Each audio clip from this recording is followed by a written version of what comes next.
పాత్రికేయ మిత్రులందరికీ evening Gaddar awards ఉన్నాయి అని విన్నాను.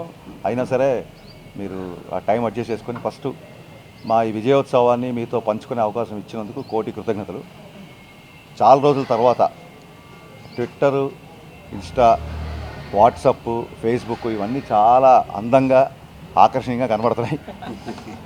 ఇది మాస్ సినిమా కదా, ఓవర్సీస్లో కొంచెం లేట్గా రిపోర్ట్ వస్తుంది, అందరూ చూసి ఫ్యామిలీస్. ఎందుకంటే ఓవర్సీస్లో కూడా mid of the week release అయిన సినిమా. జనరల్గా సాటర్డే సండే వీకెండ్స్కి కానీ ఫ్యామిలీస్ అందరూ వచ్చి చూడరు. సో ఒక మాస్ ఎంటర్టైనర్ ఓవర్సీస్లో నాకు ఒక 2-3 డేస్ తర్వాత టాక్ వస్తుంది అనుకున్నాను. బట్ ఈ A to Z అని మేము అంటే ఆబాల గోపాలం చూసే సినిమా అని మొత్తం ఫ్యామిలీ ఎంటర్టైనర్ అని ఏ రకంగా అయితే మేము ఏం చేసామో, నిన్న నైట్ అప్పటి నుంచే ఎలాగో నైట్ షోస్ ఇక్కడ లేవు కాబట్టి మార్నింగ్ ఒక 4 నుంచి 5 నుంచి ఆంధ్రాలో షోలు పడ్డాయి. ఇక్కడ 7:30, 7:45 ఇక్కడ షోలు పడ్డాయి.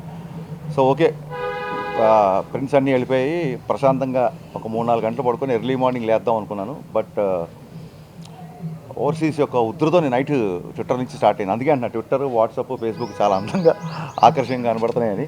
నిన్న ఈవినింగ్ నుంచే అదే నైట్ నుంచి స్టార్ట్ అయిపోయింది అక్కడ. ఎందుకంటే అక్కడ యూఎస్లో ఈవినింగ్ షో స్టార్ట్ అయ్యి బిగినింగ్ నుంచి నేను ఏం చెప్తున్నానో అదే రిజల్ట్ రావడం అనేది చాలా చాలా చాలా చాలా సంతోషంగా ఉంది. చాలామంది చెప్తున్నారు, ఇంత పెద్ద కంటెంట్ పెట్టుకొని మీరు దాచారేంటి, చెప్పలేదేంటి, చెప్తే ఇంకా బాగా బజ్ క్రియేట్ అయ్యేది కదా, ఇంత ఇంత ఇంత సాలిడ్ కంటెంట్ ఉందని మాకు తెలియదు సెకండ్ హాఫ్లో అని చెప్పి అన్నారు. నేను నా సాలిడ్ కంటెంట్ రెడీ చేయడానికి టైం పట్టింది. అది రెడీ చేయకముందు ఆ కంటెంట్ ఉందని ఎలా చెప్తాము?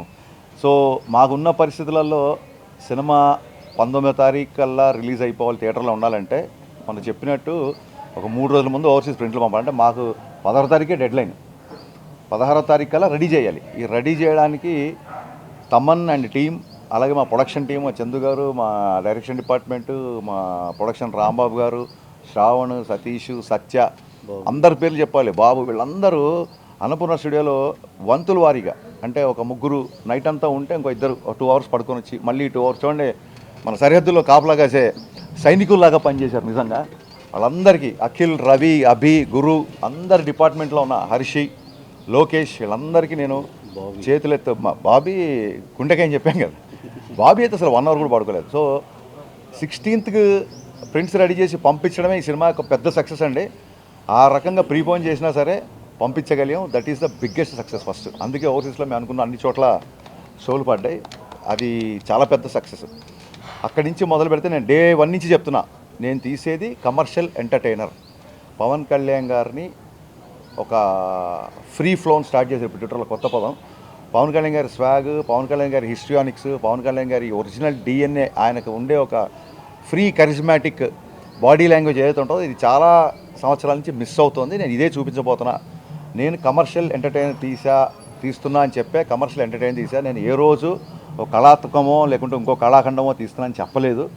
సో దయచేసి ఎక్కడన్నా కొంతమంది అందరి అభిప్రాయాలు తీసుకోవాలి కాబట్టి కొంతమంది ఫస్ట్ హాఫ్లో ఒక సీన్ కొంచెం స్లో ఉందన్న ఇంకోటన్నా, నేను బిగినించి అదే చెప్తున్నా. ఒక హై రావాలంటే ఒక లో ఉంటుంది. ఒక చీకటి వచ్చినప్పుడే వెలుక్కి అందం, ఒక పగలు చూసినప్పుడే రాత్రికి అందం, లేదా రాత్రి ఉన్న తర్వాతే ఉదయానికి విలువ.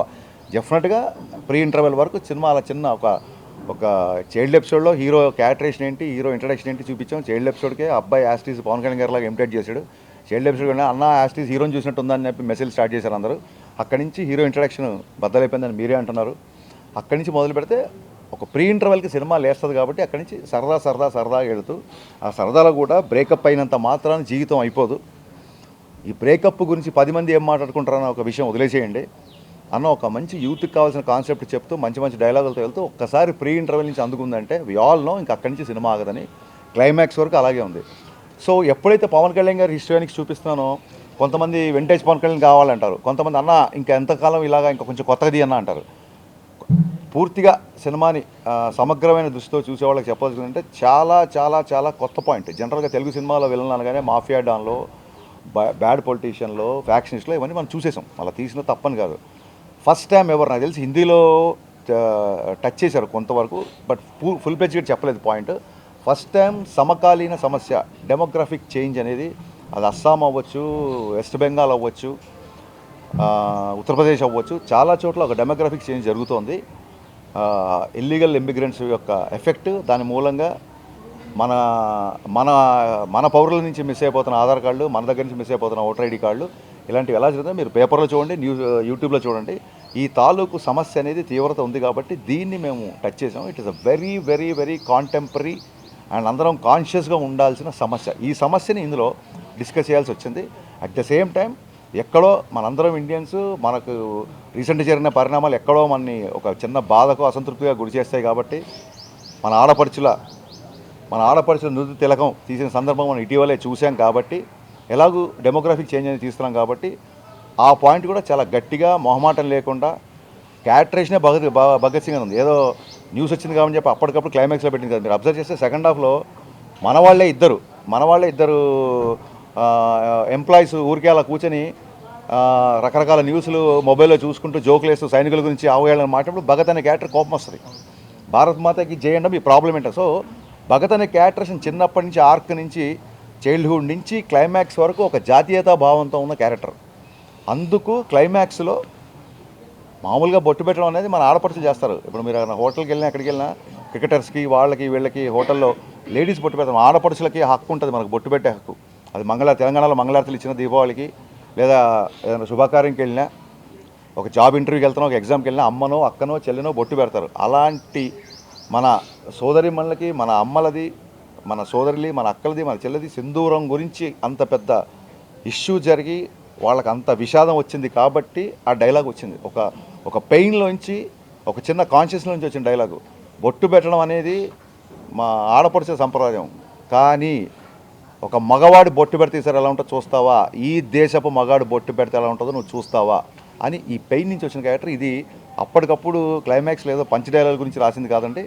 చైల్డ్హుడ్ నుంచి భగత్ సింగ్ క్యారెక్టర్కి అట్రాక్ట్ అయిన ఒక అబ్బాయి, అందరు ఊరికి అమ్మా నాన్న లేరు కాబట్టి అందరూ చిన్నయ్య అని పిలుస్తుంటే తన గురువుని స్ఫూర్తిగా తీసుకొని, ఎలాంటి గురువు, పెళ్లి చేసుకోకుండా పిల్లల్ని కలకుండా కేవలం తన జీతాన్ని కూడా పనిలోకి వెళ్తున్న పిల్లలకి ఇస్తూ వాళ్ళని బడికి రమ్మంటే అలాంటి చాలామంది నేను న్యూస్లో చూస్తుంటా.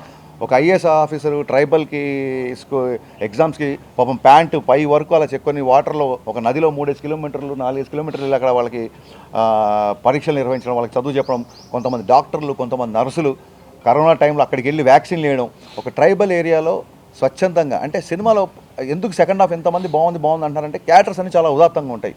కేసు కుమార్ క్యారెక్టర్ మీకు థ్రెట్ ఉంది, మీరు బయటికి వెళ్ళకండి, జనాల్లోకి వెళ్ళకండి అంటే జనాలకు దగ్గరగా ఉండాలి కదా, వాళ్ళు పదవులు ఇచ్చారు మనకి, మనం వెళ్ళకపోతే ఎలా అనే ఒక క్యారెక్టర్. పల్లవి అనే ఫ్రెండ్ క్యారెక్టర్ ఒకటే రూమ్మేట్ అవ్వడం మూలంగా మిస్అండర్స్టాండింగ్తో తన బదులు నన్ను తీసుకొచ్చారు. ఇప్పుడు నేను కనుక తను కాదని చెప్తే ఇదే పొజిషన్ తను ఉంటుంది కదని చెప్పి తను త్యాగం చేసి ఆ పెయిన్ తీసుకున్న క్యారెక్టర్. ఆ క్యారెక్టర్ చాలా ఉదాత్తంగా ఉంటుంది. సో ఇలాగా అన్ని క్యారెక్టర్లు పండడం మూలంగా, ఈవెన్ పార్థిబన్ కూడా బ్యాడ్ క్యారెక్టర్ అయినప్పటికీ, ఒక నెగిటివ్ పాత్ర పోషించినప్పటికీ అమేజింగ్ స్క్రీన్ ప్రజెన్స్. యాక్చువల్గా ఎందుకు హీరో బతకాలి, నేను ఎందుకు నీ మనకి ఇంత బాగుంది అన్న వాళ్ళ కొడుకు చెప్తాడు, మా నాన్న అనవసరంగా ఎగోకి వెళ్ళాడు, ఆ రోజుని లేపేస్తావు పని అయిపోయిందని. సో ఒక అధికారం లేకపోతే ఒక అహంభావం ఉన్నప్పుడు కొంత మనుషులు ఒక మొండి పట్టుకు ఒక ఇగోకి వెళ్తారు చూసారా, అలాంటి ఒక నెగిటివ్ క్యారెక్టర్. సో ప్రతి క్యారెక్టర్ చాలా అద్భుతంగా పండడం మూలంగా మీరు అందరూ సెకండ్ హాఫ్ బాగుంది అన్నారు. సెకండ్ హాఫ్ బాగుంది అంటే ఫస్ట్ హాఫ్ బాగాలేదు కాదు, ఫస్ట్ హాఫ్ కంటే సెకండ్ హాఫ్ బాగుంది. ఎప్పుడైతే సెకండ్ హాఫ్ ఎక్స్ట్రానర్గా ఉందో, బాగున్న ఫస్ట్ హాఫ్ కంటే సెకండ్ హాఫ్, మా ఫ్యాన్స్ కూడా ఇలా ఆరోలు పెట్టేసి సెకండ్ హాఫ్ ఎక్కడో ఉంది ఫస్ట్ హాఫ్ కంటే ఇలా 10 ఆరోలు పెడతారు. ఫస్ట్ హాఫ్లో అందరి డ్యాన్స్ ఇమిటేషన్ అంటే తను డ్యాన్స్ చేయలేదని చెప్పి మిగతా వాళ్ళు చేసిన సూపర్. మీరు ఆ సీక్వెన్స్ అబ్జర్వ్ చేస్తే డ్యాన్స్ పరంగా ఎక్స్ట్రానర్గా ఉన్నాయో పెట్టాం.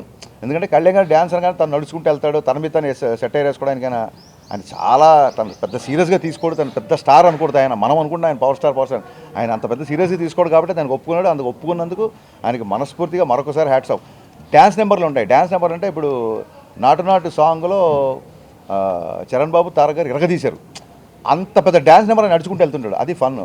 కుర్చీ మడతపెట్టి సాంగ్లో మహేష్ బాబు గారు స్త్రీలా కుమ్మేశారు, బట్ ఈయన డ్యాన్స్ చేయండి నడుచుకుంటూ వెళ్తుంటాడు. సో ఈయన డ్యాన్స్ అంటే కాస్త ఇబ్బంది పడతారన్న ఐటమ్ మీద చేసిన ఇదే తప్ప, ఇప్పుడు అలాంటి వానావాన వెళ్ళి చిరంజీవి గారు కూర్చొని జస్ట్ లెగ్స్తో ఒక మూమెంట్ వేస్తారు, ఈయన అలా కూర్చోబెట్టుకుని కనీసం లెగ్స్ కూడా ఓపెన్ అయినా.